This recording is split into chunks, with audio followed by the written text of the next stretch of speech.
I asked my wife for a break after she called me a good-for-nothing drunk. I have been with my wife for 5 years, married for 3. When we met I told her about how I was a newly recovering alcoholic. When we met I had been sober for 2 months, and that if she wanted to leave she could. She said no and our relationship bloomed. She was there for me during the good times and the bad. Whenever I wanted to drink I would think about how it would implode our relationship. I'm proud to say I haven't drank for 5 years. During Christmas I got a gift from a coworker. He didn't know I was in recovery, which was a bottle of alcohol. I thanked him while saying, "Thanks, but I'm actually a recovering alcoholic, but I appreciate the gesture," and quote. I placed it on a shelf in my office so that whenever I saw it it would remind me of how far I've come. Last week my wife and her sister, she had come to stay for a few days, were in the living room when I got home. My wife was upset and her sis was consoling her. Obviously my first thought was, is she okay?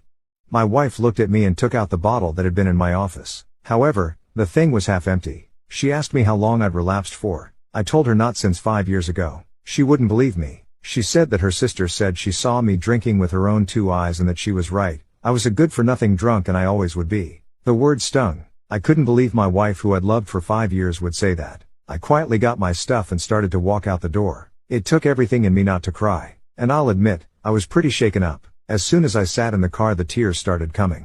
I went to the bar to forget about it. I almost drank but decided not to as it would prove what she said about me. I left and went to my mother's ooze. She believed me and welcomed me